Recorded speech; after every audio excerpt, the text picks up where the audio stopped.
Symmetry. This is one of those things that seems incredibly simple until you actually go about doing it, and then you realize it's really tricky. So firstly, we're going to talk about even symmetry and odd symmetry. We already did this in EE431. So recall that with even symmetry, it means this.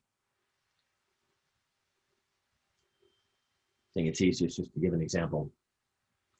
So what we're saying is that x of n is equal to x of minus n, which is the same thing as you can flip it around the y-axis. And if you can flip it around the y-axis, your signal has even symmetry. So this isn't the same as saying a number is even or odd, if it's divisible by 2 or it's not divisible by 2.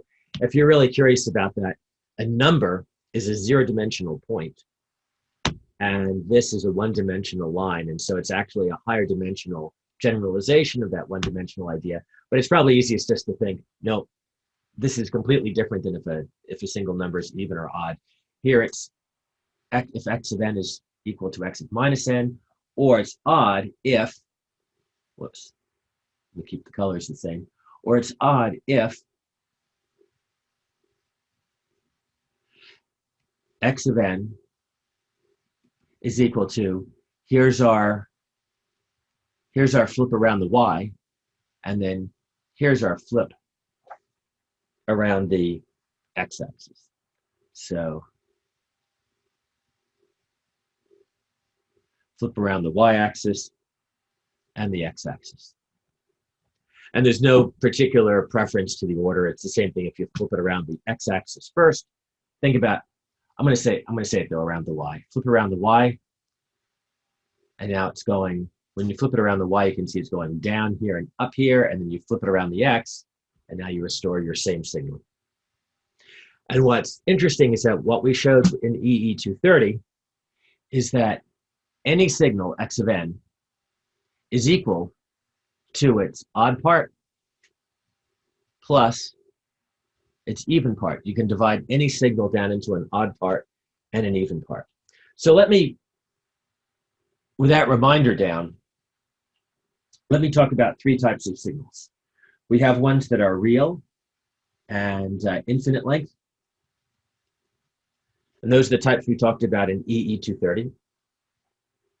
And for that, it's true that x of n is equal to an odd signal plus an even signal. You can decompose any real infinite length signal into an odd part or an even part. And so I'm going to talk about the even part first. So you can extract the even part from any signal using this equation. Take your original signal and add it towards a horizontally flipped signal,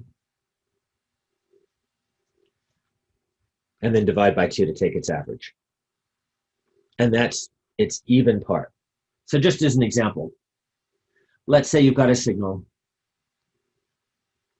discrete time signal, that's equal to n cubed. You kind of have an idea what that might look like.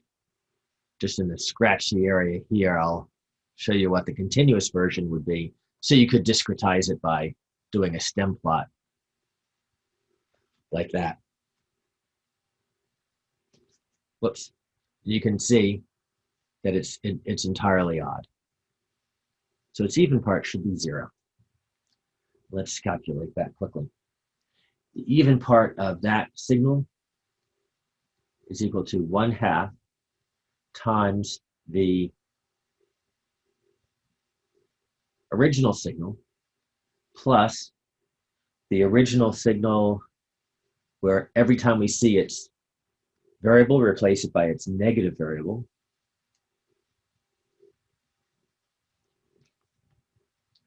But you can see that negative n cubed is just negative n cubed, and so this whole thing is equal to 0, which is what you'd expect.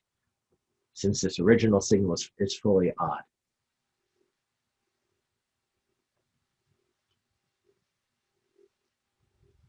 I have a larger screen than many of you have. Can you read my writing, or is it too small? That's okay. Good, sir. I can read it, sir. So let me do a quick example of an odd waveform, just so you've seen both. You can already guess what the formula would be to extract the odd part out of any signal. You just subtract from it your x of minus n. So I'm going to give a different kind of example. Instead of using a mathematically named signal, I'm going to give you a sequence that I just draw. A big part about DSP is being able to handle things in either graphical or mathematical or just sequence notation. So that's an example of a odd, perfectly odd sequence.